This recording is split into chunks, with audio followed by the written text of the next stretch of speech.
जे आम्हाला मर्दिनीच्या वेळी मी काही मित्रांना जेव्हा ऐकलं तेव्हा त्यांनी मला सांगितलं होतं की अरे हिंदी का सब्जेक्ट है, हिंदी में करना चाहिए, इसको लेके करेंगे, इनसे बात करेंगे. पण मी म्हणालो नाही, पण मग हे सगळं सगळं जर का हिंदीतच व्हायला लागलं तर मग मराठीत काय होणार. की जेव्हा पहिला सिनेमा माझा आला तेव्हा प्रार्थना, अरे तू खूप छान दिसतेस, ग्लॅमरस दिसते, आता पण माझं इंट्रोडक्शन असंच झालं. सो सतत सगळीकडे प्रार्थना सुंदर दिसतेस, ग्लॅमरस दिसतेस, तू राणी मुखर्जी सारखी दिसतेस, तू हे दिसतेस, दिसण्यावरनं सतत व्हायचं. पण माझं काम कसं आहे हे खरंच खूप कमी लोकांनी बघितलं होतं आणि माहिती होतं.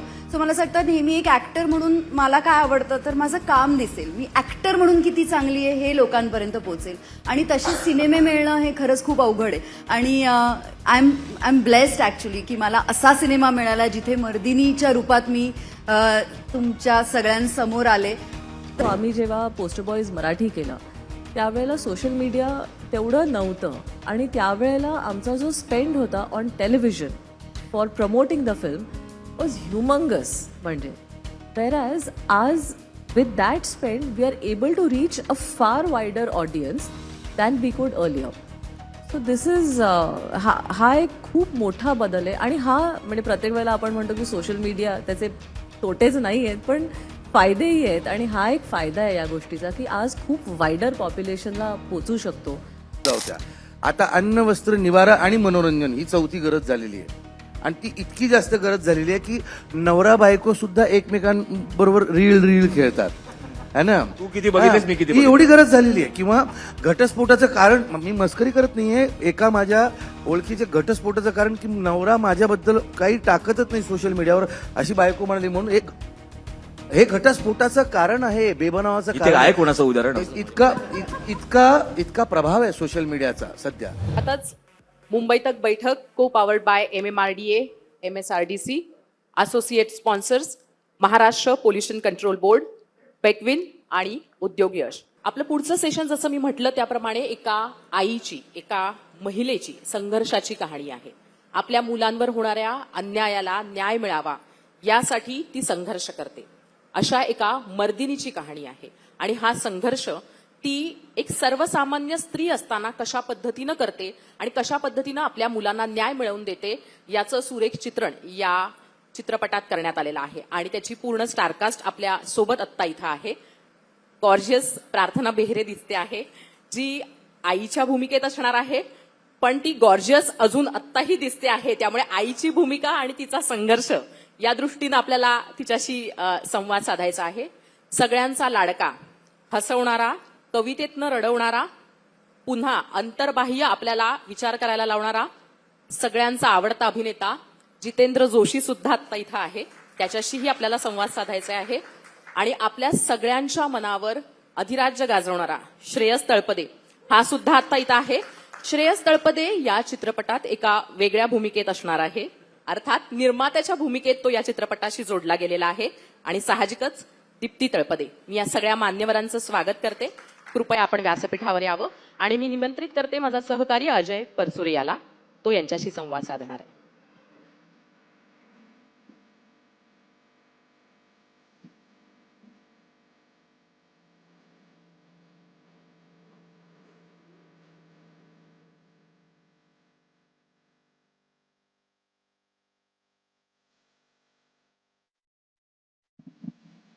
मला हे सेशन सुरू करण्यापूर्वी तुम्हाला सगळ्या मान्यवरांना पण विनंती करायची आणि सगळ्या प्रेक्षकांना पण विनंती करायची आहे की आपण या क्षेत्रामध्ये ज्यांना ज्यांना बघून मोठे होतो किंवा प्रेरित होतो अशातलंच एक व्यक्तिमत्व म्हणजे मराठी रंगभूमीवरच नाही तर जागतिक रंगभूमीवरचं एक मोठं नाव म्हणजे विजयाबाई मेहता यांचं काल रात्रीच निधन झालेलं आहे.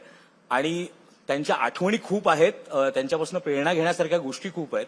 तर त्याच्यामुळे मला असं वाटतं आपण प्रत्येकाने उभं राहूया आणि 1 मिनिटं तरी आपण त्यांना आदरांजली वाहूया.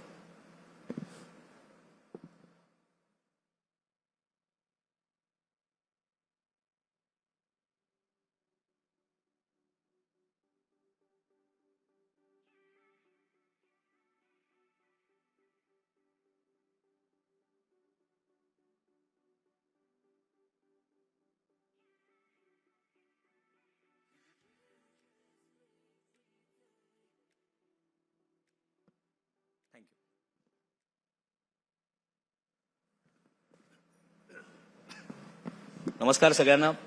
चौघांचंही स्वागत आहे, कारण रोजच तुमचं असं स्वागत कुठे ना कुठेतरी होतं. इतकं प्रमोशन तुमचं चाललंय. काल तुम्ही दगडूशेठ हलवाई गणपतीचं आशीर्वाद घेऊन आलेला, त्याच्यामुळे सिनेमा तर हिट झालेलाच आहे ऑलरेडी, सांगायची काही गरजच नाही. आणि ही सगळी टीम असताना काय म्हणजे कोणाची विषाद आहे की तो फ्लॉप होईल म्हणून.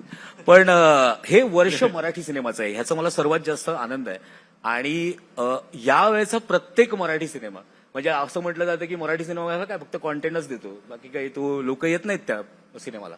पण आपल्याला आपल्या मराठी सिनेमाचा गर्व आहे की यावर्षी जे जे सिनेमे मराठी आलेले आहेत ते सगळे सिनेमे हाऊसफुल चाललेले आहेत. त्यासाठी खरंच सगळ्या निर्माता, दिग्दर्शक, कलाकार, तंत्रज्ञ मंडळींसाठी टाळ्या व्हायला पाहिजे. आता याच हिट सिरीज मधला पुढचा सिनेमा मर्दिनी हा येतोय.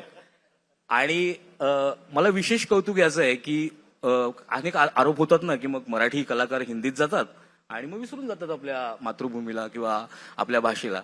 पण श्रेयस तसं नाहीये. श्रेयसने निर्मिती श्रेयस आणि दीप्तीने सुरू केली, ती मराठीतच सुरू केलेली आहे. मर्दिनीच्या टप्पा गाठायला एवढी 11 वर्ष का लागली? पण म्हणजे 11 वर्ष विषय मिळत नव्हता की तुम्हाला त्यात पडायचं नव्हतं? नमस्कार. आणि सगळ्यात आधी अजय, ज्या पद्धतीने तू आमचं स्वागत केलंस आणि तू हिटचा आम्हाला जो टॅग दिलायस त्यासाठी तुला एक गोड गोड पापा. थँक्यू. ओके. सो 11 वर्ष खरं तर म्हणजे लास्ट प्रोडक्शन आमचं पोस्टर बॉईज हिंदी होतं 2017 साली. त्यानंतर आता 9 वर्षांनी आम्ही हे केलंय खरं तर. पण 2 कारण आहेत. एक तर ऍज अन ऍक्टर काही ना काहीतरी चालू असतं, त्याच्यामधनं मग वेळ काढून काही प्रोडक्शन करायचं झालं तर मला आपण एक काहीतरी प्रोडक्शन करूया, हा टीम काहीतरी करते, तसं पर्सनली मला आवडत नाही. मला त्याच्यात स्वतःला इन्व्हॉल्व्ह होऊन काम करायला जास्त मजा येते, म्हणूनच आम्ही ती सुरुवात केली प्रोडक्शनची. आणि दुसरं म्हणजे गोष्ट, पहिल्यांदा ऐकता क्षणी जर का गोष्ट आपल्याला भावली आणि असं वाटलं काहीतरी गंमत ह्याच्यामध्ये आहे, आपण करू शकतो, जे पोस्टर बॉईजच्या वेळेस झालं, जे सनई चौघडेच्या वेळेस झालं, तसं मर्दिनीची जेव्हा मी ती कथा 1 लाईन वाचली तेव्हा मला कुठेतरी वाटलं काहीतरी आहे याच्यामध्ये गंमत जी आपण करू शकतो आणि करावी. आणि म्हणून हा सगळा घाट घातला जो आता पर्वावर येऊन ठेपलाय. फायनली रिलीज होईल आणि प्रेक्षकांचं काय मत आहे ते कळेलच. जशी मला दीप्तीकडे यायचंय, कारण की मर्दिनी जरी आपण पडद्यावरती प्रार्थनाला बघत असू, पण सुरुवातीची मर्दिनी तर ती आहे ना, कारण तिच्याकडे ती आलेली आहे पहिली कथा. मग तिने ठरवलेलं आहे, कारण शेवटी घरातला बाई माणूसच ठरवतो ना काय खर्च कुठे करायचा, बजेट कुठे ठरवायचं. हो, नाही म्हणजे ते मला काल काय बरं तो प्रश्न होता की दोघांमध्ये कोण चिडलं तर म्हणजे दोघांमध्ये, हा आमच्या दोघांमध्ये कोण काही डिफरन्स झाला तर कोण आधी हा हा काय प्रश्नच नाही. मी तिला विचारलं की काय सांगायचं याचं उत्तर, काय सांगायचं. पण कथा पण जेव्हा आम्ही ऐकतो, मी वाचतो वगैरे, तेव्हा मी फर्स्ट रिॲक्शन म्हणजे माझी फिल्मची ऍक्टिंगचं पण जे काय असेल ते मी एक फर्स्ट ऑडियन्स म्हणून तिला ऐकवतो, कारण ती जेन्युइनली एक ऑडियन्स म्हणून ऐकते. आणि म्हणजे मला याच्यातलं आता खूप काही कळतंय बघा मी काय करते तसं नाही, एक ऑडियन्स म्हणून काय वाटतं तुला, आणि ती रिॲक्शन माझ्यासाठी खूप इम्पॉर्टंट आहे. सो ज्या ज्या कथा आम्ही केल्या आहेत त्या मी तिला ऐकवलं आणि ऐकता क्षणी तिला वाटलं काहीतरी आहे, आपण करू शकतो. म्हणजे मला असं वाटतं की तुझे बरे जे सिनेमे चालले नाही तुझे, त्याच्या कथा तिला आधी ऐकवल्या पाहिजे होत्यास. म्हणजे हो, त्या ऐकवल्या होत्या तेव्हा मी तिचं ऐकलं नाही, हे मला problem is the right answer. पण मला असं विचारायचंय की पडद्यावर दिसणारी मर्दिनी प्रत्येक स्त्रीला असं वाटतं ना, आणि स्त्रीप्रधान सिनेमे मराठीत आलेले आहेत, असं नाहीये की कोणी केलेच नाहीयेत. आणि यावर्षी तर खूप चांगल्या स्क्रिप्ट पण आलेल्या आहेत. पण एक स्त्रीला पडद्यावरती असं बघणं, एक स्त्रीप्रधान सिनेमा असं करणं, तुला हे स्वतः मनापासून असं वाटत होतं की अशी स्त्री दिसायला हवी पडद्यावरती? Absolutely. First of all thank you so much for having us here. आणि म्हणजे ज्या पद्धतीने प्रार्थनाने ते पोर्ट्रे केलंय, आम्ही कदाचित त्याचं 50% आमची विजन होती, but she is taken it to the 100% level, you know. अशा प्रकारची तिने ती पोर्ट्रे केली आहे. आणि जेव्हा ते शूट करत होतो, मग आता तर विथ बॅकग्राऊंड स्कोर आणि त्याची सगळे जे एनहॅन्स होतं ते ऑटोमॅटिकली आपल्याला दिसताना ते अजून एनहॅन्स दिसतं. पण while we were shooting also, no, there was an energy, there was म्हणजे वी फेल्ट व्हेरी नाईस.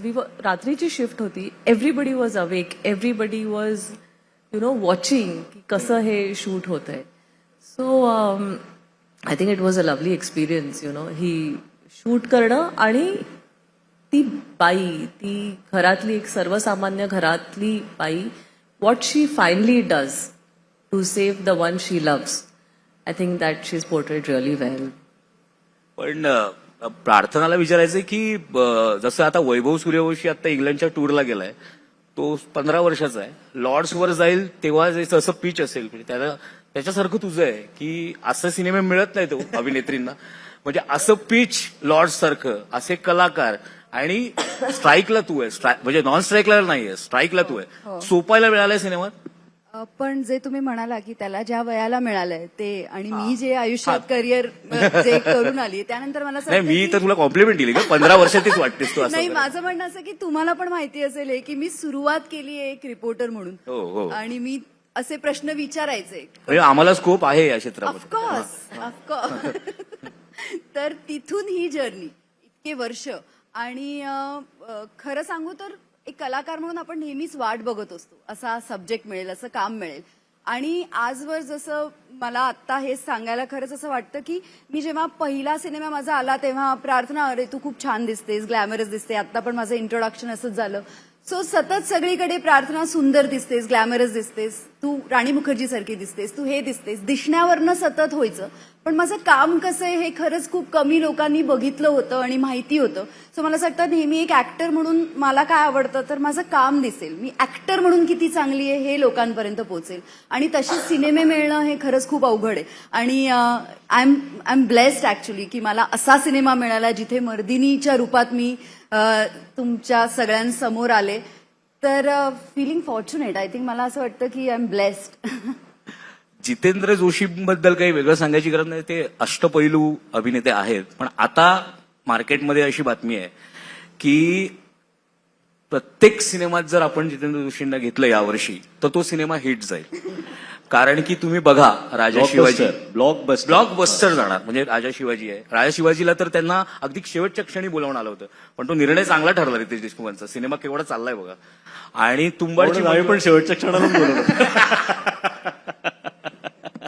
तुंबाडची मंजुळा, परत जितेंद्र जोशी, म्हणजे हे वर्ष जोशींचं आहे. तर जोशी काय अगदी म्हणजे क्रांतिज्योती विद्यालयापासून हा, क्रांतिज्योतीपासून म्हणजे. क्रांतिज्योतीमध्ये पण आहे. पण गंमत म्हणजे मी जिथे इथे मला बोलवलं गेलं आणि मुख्य भूमिकेत दुसरे कलाकार होते, ते सगळे ब्लॉकबस्टर आहेत. माझा मुख्य भूमिका असलेला मॅजिक पहिल्या 1 जानेवारीला आला, तो काही चालला नाही, म्हणजे तो काही त्याचा बिझनेस झाला नाही. तर हे पण आहे, म्हणजे आपण उगाच त्या कल्पनेत नको राहायला. एक मात्र आहे की आनंद याचा आहे की मी त्या सिनेमाचा भाग होतो, हा तर आनंद आहेच. पण ज्याप्रमाणे सुरुवात झाली तुमच्या बोलण्यातून की मराठी चित्रपट आता चालतायत, तर ते हे जे चित्र आहे हे मीच कशाला, मी श्रेयस आता इथे बसलेलो आहोत, दीप्ती, प्रार्थना, मराठी चित्रपट सृष्टीतल्या प्रत्येक कलाकाराला, प्रत्येक निर्मात्याला, प्रत्येक लेखकाला, प्रेक्षकांना सुद्धा हे वाटत होतं.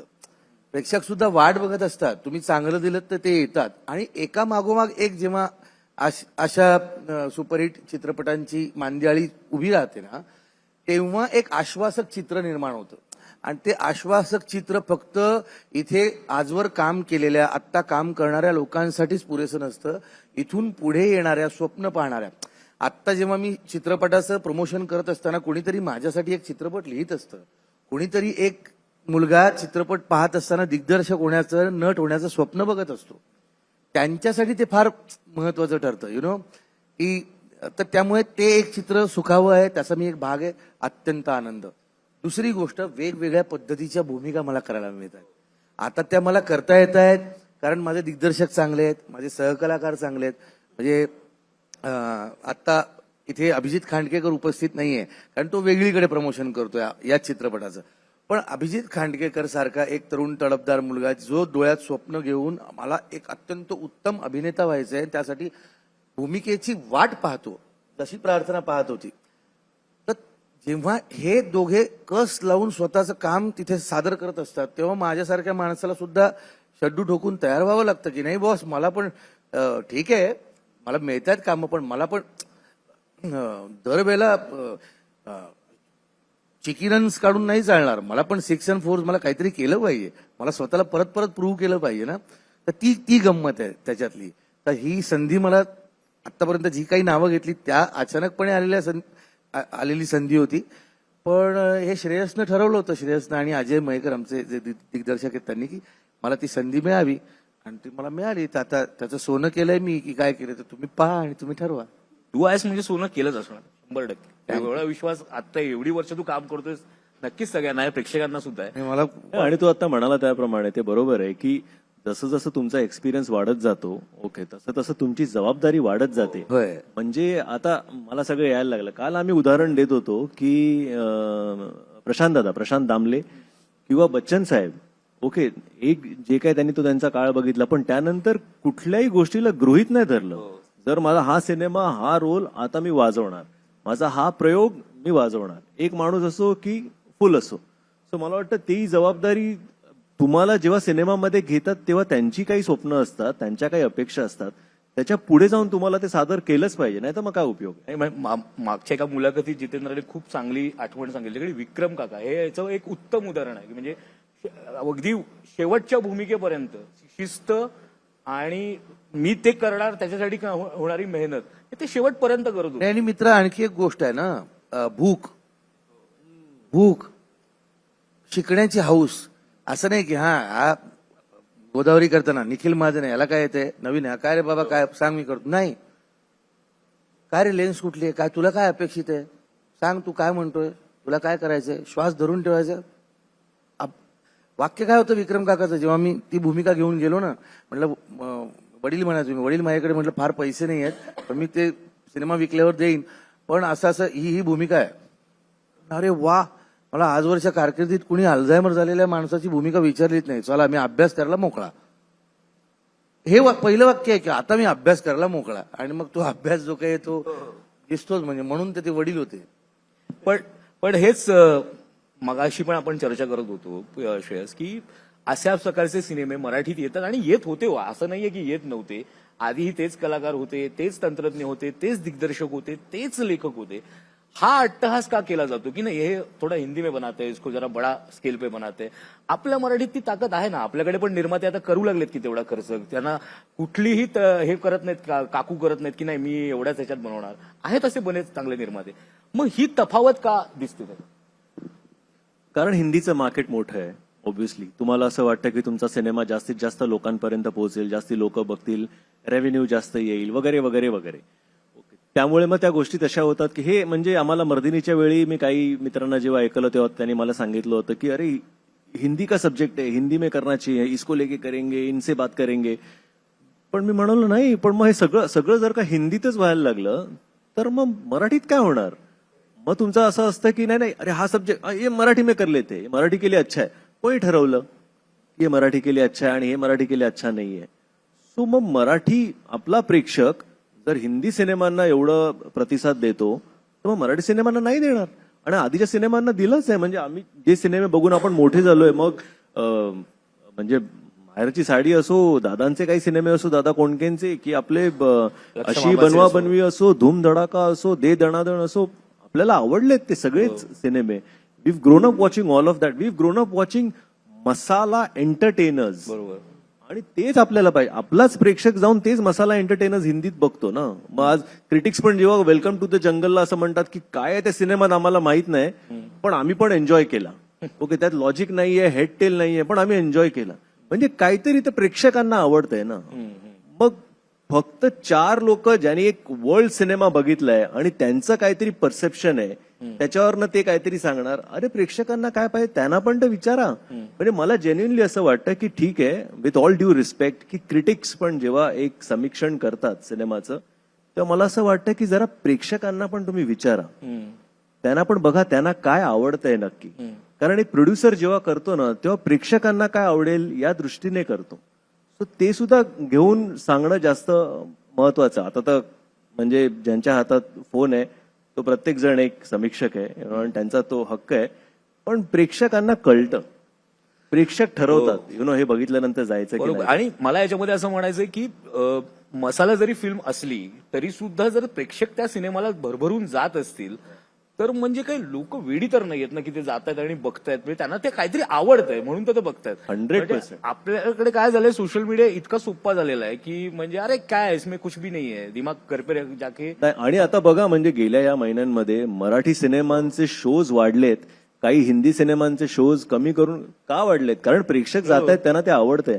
मग जर त्यांना तो कॉन्टेंट आवडतोय तर आपली जबाबदारी आहे की आम्ही तुम्हाला अजून चांगला कॉन्टेंट देतो, अजून मसालेदार कॉन्टेंट देतो. नाही म्हणजे याचं उदाहरण म्हणजे वेलकम टू जंगल पण चाललाय सिनेमा, पण त्याच्याबरोबर म्हणून काय मराठीचे कमी नाही झालेले. कमी नाही झालेत, ते तेवढेच आहेत. तेवढेच चालले. आणि त्या शोजना पण तेवढंच लोक आज देऊळ बंद अजून चाललंय, मंजुळा अजून चाललंय, मला वाटतं राजा शिवाजीचे पण काही आहेत, कुठे अजून कुठे सुरू आहेत, शोज अजून सुरू आहेत. चालले, कबाडकुंडाचे अजून shows कबाडकुंडाचे शोज चाललेत. सो आय थिंक आपण जर का ठरवलं ना की नाही, आणि आपण जर का नाही ठरवलं तर मग इंडस्ट्री ग्रो कशी होणार? मग आपणच आपल्यामध्ये कंप्लेन करत बसायचं की अरे का नाही येतात प्रेक्षक येत आहेत, पण आपण काय करतोय त्यांच्यासाठी? सो आणि आपण जोपर्यंत ही जबाबदारी घेत नाही, आपण ते धाडस करत नाही, आपण पैसे टाकत नाही, तोपर्यंत बाहेरची इन्व्हेस्टमेंट येणार नाही.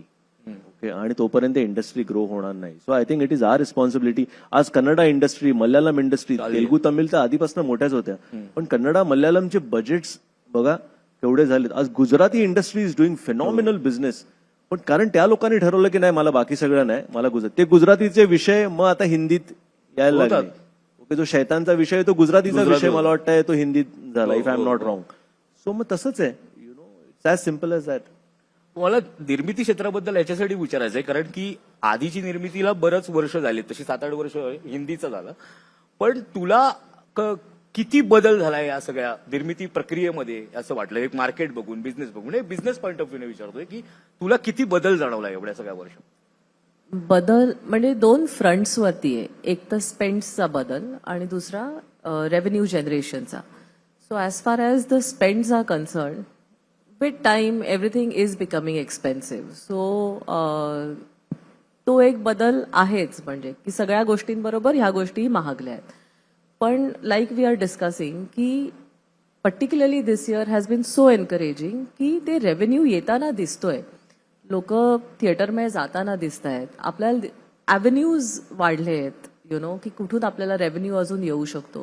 That is very encouraging. And I feel की दिस वॉज सो आम्ही जेव्हा पोस्टर बॉईज मराठी केलं त्यावेळेला सोशल मीडिया तेवढं नव्हतं, आणि त्यावेळेला आमचा जो स्पेंड होता on television for promoting the film was humongous. म्हणजे whereas आज with that spend we are able to reach a far wider audience than we could earlier. So this is हा एक खूप मोठा बदल आहे. आणि हा म्हणजे प्रत्येक वेळेला आपण म्हणतो की सोशल मीडिया त्याचे तोटेच नाही आहेत पण फायदेही आहेत, आणि हा एक फायदा आहे या गोष्टीचा की आज खूप वायडर पॉप्युलेशनला पोचू शकतो, आणि लोक त्यांना समजतं की एखादी फिल्म येते किंवा एखादं काही झालेलं आहे, आणि people are coming to the theatres with that. मला हा प्रश्न सगळ्यांना आहे, कारण हा प्रश्न ना सध्या खूप भीषण झालाय की एखाद्या सिनेमाचं प्रमोशन किती करायचं. म्हणजे अनेक कलाकार किंवा अनेक निर्माते याच्यामध्ये उतरत नाहीत त्या पद्धतीने, असं सुद्धा चित्र आहे. आणि असं पण चित्र आहे की जे सिनेमे, असं चित्र दिसलंय की देऊळ बंद आजही प्रवीण तरडे त्याचं प्रमोशन करतोय, आजही 8व्या आठवड्यामध्ये. राजा शिवाजीचं पण देशभाऊंनी खूप प्रमोशन केलं आहे, तुंबाडची मंजुळा खूप फिरली ही सगळी लोक. प्रमोशन हा पार्ट का महत्वाचा झालाय आता, हे तुम्हाला काय वाटतं? म्हणजे कितपत केलं पाहिजे? काही लोक असं म्हणतात की नाही सारखं सारखं का जायचं, मग इकडे का मुलाखती द्यायच्या, तिकडे का मुलाखती द्यायच्या, असं पण चित्र असतं. दोन तऱ्हाची उदाहरणं दिसली आम्हाला, मी याचा पत्रकार म्हणून सांगतो. पण तुम्हाला काय वाटतं, प्रमोशनचा सिनेमाच्या याला किती फायदा होतो? प्रमोशन तर व्हायलाच पाहिजे. म्हणजे एखादा निर्माता जर का सिनेमा तयार करतोय तर तो कधी रिलीज होणार आहे, तो सिनेमा काय आहे, एक बेसिक गोष्ट तर लोकांपर्यंत पोहोचलीच पाहिजे.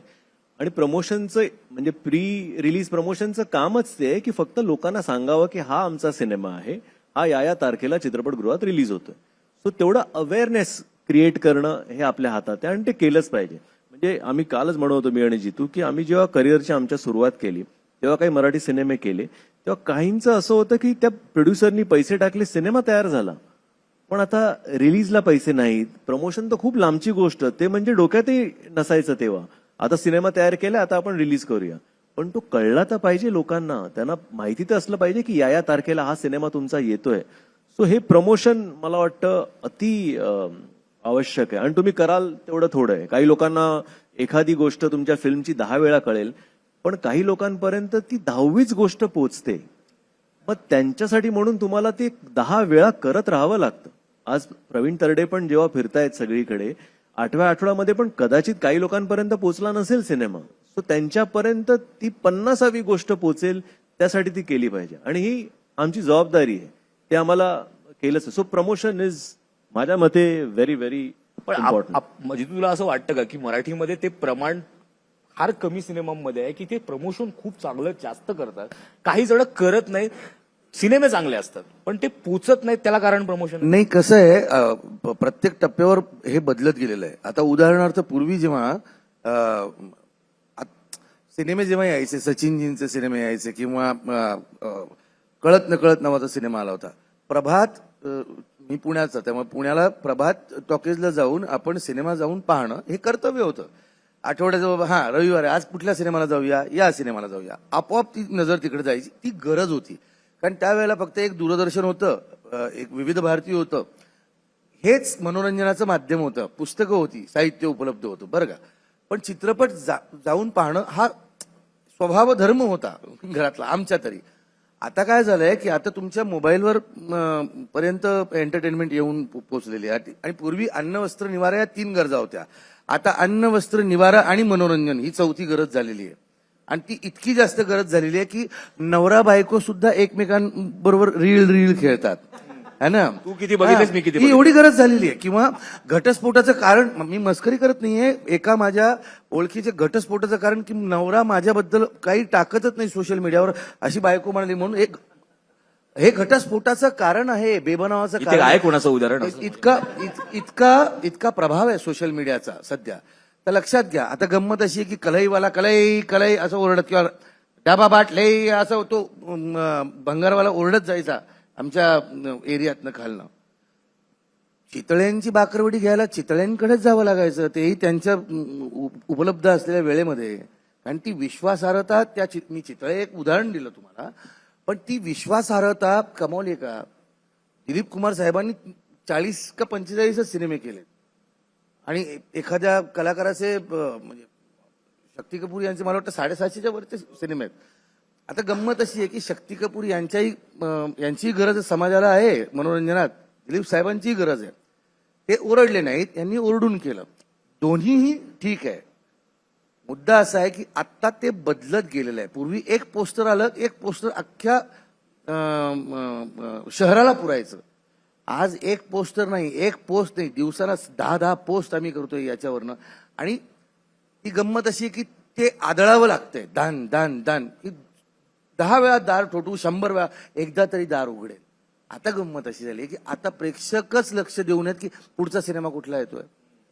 त्यामुळे ते दोन्ही बाजूनी आहे. कधी कधी असं होतं की काही वेळेला आता हा निर्माता भक्कम आहे, निर्माती भक्कम आहे, ते देत आहेत. मी आलोय माझ्या घरून, पण सँडविच त्यांच्या घरून आलोय, मी ज्या गाडीत बसून आलोय. निर्माते चांगले आहेत, कळलं का तुम्हाला, तर ते पोचवू शकतात सिनेमा. कधी कधी असं होतं की नसतो निर्मात्याकडे तेवढा पैसा, मग ते नाही पोचवू शकत. पण मग ते सिनेमे नाहीत का? ते सिनेमे येतात की नंतर 2 वर्षांनी येतील, 3 वर्षांनी, 5 वर्षांनी येतील. पण मग निर्माता भक्कम असेल तर काय होऊ शकतं, त्या संहितेपासून ते प्रदर्शनापर्यंत, प्रदर्शनानंतरही. आज प्रवीण हे करतोय, मी स्वतः या मताचा होतो की मला नाही जायचं थिएटर्स व्हिजिटला, मला नाही आवडत. कारण मी ती भूमिका केली, लोकांनी भूमिका घेऊन परत नमस्कार कसं वाटतं, मला आवडत नव्हतं अजिबात. पण मी प्रवीणला पाहिलं, प्रवीण 40 गावापासून कुठे कुठे जातोय, सगळ्या गावात पाचोऱ्याला जातोय. हा बाबा कुठे कोपरगावला गेला. मी म्हटलं क्या बात आहे यार. आणि जर त्याच्या या ऊर्जेमुळे जर हे सगळं ढवळून निघणार असेल. पण ऍट द सेम टाइम तिघी नावाचा चित्रपट झाला, त्याचं प्रमोशन भारतीताई आचरेकर इतक्या वर्षानंतर अशी भूमिका मिळाली. आणि धुरंधरचा सगळा राडा चालला होता थिएटर्स मधून, सगळे सिनेमे बाद. तो सिनेमा शांततेत चालला, जेवढा काही त्याचा ऑडियन्स होता तो सिनेमा. आता मग तुम्ही 100 कोटीलाच यश मानणार आणि याला यश मानणार नाही का? प्रत्येक प्रकारचा चित्रपट गरजेचा आहे, प्रत्येक प्रकारची संहिता गरजेची आहे. कारण ज्याप्रमाणे समाजाला भारतरत्न पंडित भीमसेन जोशी यांच्या गायनाची गरज आहे, त्याचप्रमाणे आदरणीय आनंदजी शिंदे यांचं गाणं सुद्धा तेवढंच गरजेचं आहे. एक गाणं वेगळ्या पद्धतीनं वेगळ्या ठिकाणी वेगळ्या गोष्टीसाठी तुम्हाला आवडतं, एक गाणं एक भजन वेगळ्या अभंग वेगळ्या ठिकाणी वेगळ्या पद्धतीनं तुम्हाला एंटरटेन करतं. त्यामुळे कोणी कुठला अशी एक आवई उठली होती की अरे हा सोशल मीडियावाला याला काय मध्ये आपल्या सूरजनी जेव्हा सिनेमा केला, माझ्या माहितीतली काही माणसं आहेत, अरे हा काय सिनेमा करतो, हा काय हिरो म्हणून आला. का बरं तुम्ही नाही रील बनवत, नट रील नाही बनवत का? का येऊ नये त्यांनी सिनेमामध्ये? आणि असं कोण ठरवणार की यानं सिनेमा करावा यानं सिनेमा करू नये, हा याच पद्धतीचा सिनेमा व्हावा या पद्धतीचा सिनेमा होऊ नये? नाही, सगळ्यांनी सगळं करावं, सगळ्यांनी सगळं पाहावं, सगळ्यांना यश मिळावं. कारण जेवढं जास्तीत जास्त येईल, वेगवेगळ्या प्रकारच्या गोष्टी येतील, तेव्हाच तर एक इंडस्ट्री तयार होईल ना, नाही का? मोठी मोठी जी नावं होती इंडस्ट्रीमध्ये, आज ती माणसं सुद्धा चमकून बघतात की अरे काल परवापर्यंत एकांकिका आणि हे करणारा मुलगा सिनेमा करतोय आणि तो सुपरहिट ठरतोय. काय कारण आहे? तुम्ही करताय का अभ्यास जेनझीचा? का हेच म्हणणार तुम्ही हे यांना काय कळतं आम्ही ते नाही, त्यांना काय आवडतं तेही बघितलं पाहिजे, त्यांच्याकडून सुद्धा शिकण्याची तयारी पाहिजे. काय माझी मुलगी 16 वर्षाची, ती मला सांगते, मी अत्यंत गंभीरपणाने घेतो तिचं बोलणं. काय म्हणते बाबा, तुझं काय म्हणणं आहे या सिनेमाबद्दल, माझ्या भूमिकेबद्दल, माझ्या वागणुकीबद्दल?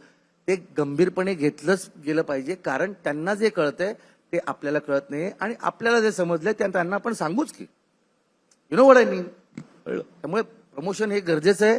ज्यांना नसेल करायचं, ज्यांना वैयक्तिक भाग आहे, पण निर्मात्याचा पैसा आहे. मला असं वाटतं, श्रेयस माझा मित्र आहे, दीप्ती मैत्रीण आहे, त्यांचा पैसा लागलेला आहे ना, माझी जबाबदारी आहे की येन केन प्रकारे मी लोकांना घरात घुसून ओढून आणीन. मी ओढून आणीन बाबा सिनेमा बघायला या. आणि मग एकदा आल्यानंतर तुम्हाला नाही आवडला तेही मला मान्य आहे, आवडला मला खूप आनंद आहे, पण सिनेमा बघायला या. काल जितूने तुम्ही बघितलं का, आम्ही एक रील टाकली आहे ती, ते गाडीमध्ये होते, काच खाली करून ओरडून सांगत होता, एक ट्रॅक्टर जात होता शेजारून, तिकडे मर्दिनी मर्दिनी मर्दिनी 3 तारखेला बघा. मग एक भाजीवाल्यांची बिचाऱ्यांची गाडी होती, त्यांना ओरडून सांगितलं 1 दिवस गाडी बंद ठेवा भाजीची. सगळे शो बघा त्या दिवशी. मला खरंच खूप, आई शपथ सांगतो, मला खूप आनंद आहे. आपल्या प्रवीण तरडेचा सिनेमा आहे, तो जोरदार चाललेला. तो फक्त प्रवीण तरडेचा सिनेमा नाहीये, तो प्रवीण बरोबर काम करणाऱ्या, आजवर काम केलेल्या, प्रवीणला ज्यांनी नाटक शिकवलं, सिनेमा शिकवला, त्या सगळ्यांचा सिनेमा आहे. हा सिनेमा फक्त अजय मयेकरचा, श्रेयस तळपदेचा आमचा नाहीये. आमच्यापैकी ज्या लोकांनी श्रेयसला, ज्या गुरूंनी शिकवलं, अजयला ज्या लोकांकडे तो असिस्टंट म्हणून होता, त्या सगळ्यांचा मिळून तो सिनेमा नाही. आणि कालचं ते चित्र इतकं सुंदर होतं ना, म्हणजे हे चित्र मी बऱ्याच दिवसांनी बघितलं की 100 कोटीचा आकडा पार केल्यानंतर प्रवीण त्या थिएटरच्या बाहेर सगळे तंत्रज्ञ, सगळे कलाकार ह्यांना घेऊन जो उत्स्फूर्त नाचत होता ना, म्हणजे हे खरं मराठी सिनेमाचं यश आहे की हा आनंद आहे आमच्याकडे. हो सगळं तुम्ही उगाच आम्हाला असं म्हणता की नाही आमचं चालत नाही. सितंतर असतात सर, लक्षात घ्या ना, एक योग असतात, एक योग असतात. अनेक मोठी महत्वाची माणसं आहेत, लोक काम करतायत, त्या कामाने एक विश्वासार्हता तयार होते, आणि मग आपण मारे घेतो 100व्या मजल्यावर घर, पण पाया कोणीतरी रचावाच लागतो ना. आज ती माणसं आपल्याला दिसत नाहीयेत, आपण दिसतोय, पण ते विसरता कामा नये. आणि मला असं वाटतं की श्रेयस सारखा, दीप्तीसारखे हे जे निर्माते आहेत, मला असं वाटतं ते वाट मोकळी करून देत आहेत. आज जर तू लिस्ट काढली मित्रा, तर यांनी इतक्या नवनवीन लोकांना तो चान्स दिलेला आहे, कारण त्याला कुणीतरी तो चान्स दिला होता ना. त्या सुभाष जैननी हिला सांगितलं की चल तू निर्माती हो, वेगवेगळ्या लोकांना, तर ती वाट मोकळी होते, आणि ती अधिकाधिक जर मोकळी झाली, ती सुदृढ झाली, विश्वासार्हता तयार झाली, तर ते अत्यंत इंटरडिपेंडंट प्रोसेस आहे. कशाला येते, काय येते, असं काय घडतं तिच्या आयुष्यात की छान चाललेला संसार आहे आणि अचानक त्या आयुष्यात तिच्या काहीतरी असं घडतं की ज्याने तिला मर्दिनीचं रूप घ्यावं लागतं. साधारण दिसणारी स्त्री ची ती असाधारण शक्ती, दॅट इज मर्दिनी. आणि मला असं वाटतं इथे उपस्थित सगळ्या स्त्रियां दिसत जरी साधारण असल्या तरी त्यांच्यामध्ये पण ती असाधारण शक्ती आहे, ती मर्दिनी आहे. सो तुमच्यातली मर्दिनी शोधण्यासाठी हा सिनेमा बघा. सगळंच बोललेत, म्हणजे आता action, emotion, drama, it's a complete entertainer, जे ऐकता क्षणी मला आवडलं. ॲज अन ऑडियन्स मला वाटलं की मला बघायला हे आवडेल, आणि आय होप तुम्हालाही आवडेल. आणि प्लीज 3 तारखेला फिल्म रिलीज होते, नक्की पहा. तर सगळ्यांना ही विनंती आहे की तळपदे दाम्पत्यांनी जो सिनेमा निर्मिती केलेली आहे त्याच्यामध्ये एक सुपरहिट सिनेमांच्या मालिकेतल्या जोशी पण आहेत.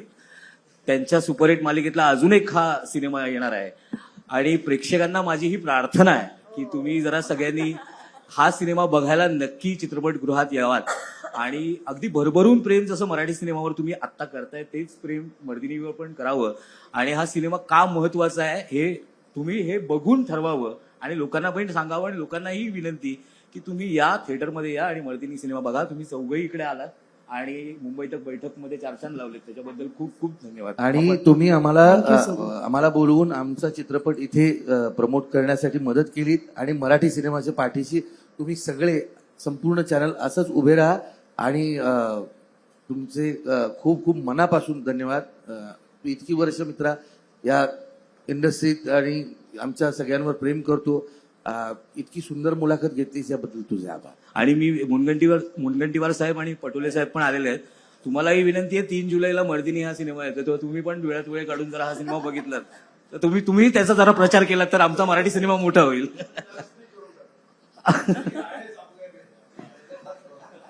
चला हा वाद इथे सुरू झालाय तो इथे येईपर्यंत आपण हे सेशन